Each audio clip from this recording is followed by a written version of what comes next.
200 feet. You'll arrive at Spring Mountain Motor Resort and Country Club. Your destination will be on your right.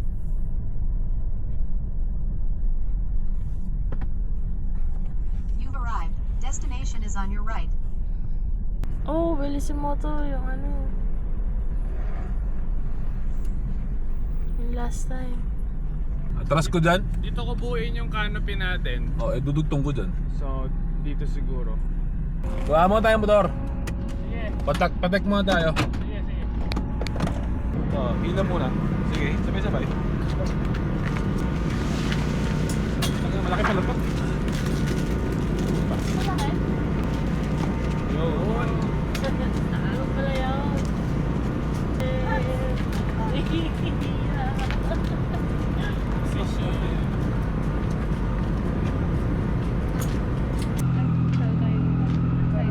Oras na? 7:10. 7:10? 7:30. Anong group tayo? Level 1. 8:40 pa kami. Parang group C? Meeting lang.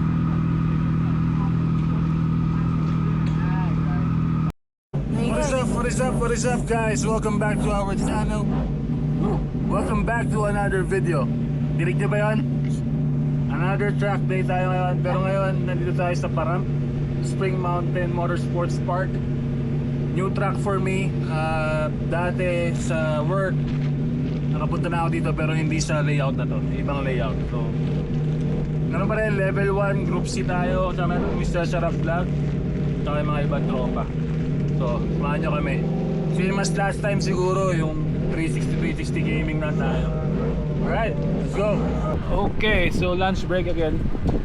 Hindi ako naglagay ng camera sa motor kasi nagko-concentrate ako mag-ride. So meron si Mr. Sarap na follow video, na follow cam again. Gagamitin natin yan dito. So ito yung video na yon, na panoorin nyo lang. So hindi ko alam kung makakatakbo pa kami kasi kung nakikita nyo ngayon, sobrang dilim. Hindi namin alam kung babagsak yung ulan or what. Pero if ever umulan, tambay lang kami dito. Okay din naman, chill lang dito eh. Pero we'll see. Basta sarap ang tulin guys. Ano kami ngayon? So far, ang difference namin is 7 seconds. Galing. Pero pareho kami nag-start sa 230s eh. 231, 233. Nababa namin ng 226. Tapos nag 210 si Mr. Sarap, nag 217 ako. So, at least may progress tayo. Kaya nga lang talaga i-build yung confidence. And yun, just keep riding. Kailangan ng seat time. So hopefully hindi naman bumagsak yung ulan para hindi kayo maberya. I mean, pwede ka naman mag-ride kahit umulan, kaya lang syempre wag na. Alright, let's go.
the day, meron pang isang session doon, hindi ako tatakbo. Si Mr. Sarap takbo pa siya. Last, yung huling session natin, we hit 2:15, which is good kasi nagsimula tayo 2:31, bumaba ng 2:26, 2:23, 2:17, then 2:15. So ito si Monster, goods na goods siya. Yan yung kanyang goma. So sulit, Rosso 4. Yan, ito yung harap. Pero yun nga, hindi ako naglagay ng camera sa motor this time kasi parang mas gusto ko mag-concentrate. Kahit yung huling session, pinapalagyan nila ako ng camera para makita ko yung katawan ko. Pero sa may kutob ako na ayoko eh. So hindi ako naglagay ng camera. So wala tayong footage on track besides follow ni Mr. Sarap sa akin kanina. Mr. Sarap, na hit niya ngayon 2:07. Pakatulin. Very good, very good. So yun, antay na kami ng last session ni Mr. Sarap, tapos mag-start na rin kayo mag-empake. Alright, another track day in the books. Maraming salamat sa inyo guys. Until the next one, ingat kayo dyan and enjoy. Let's go.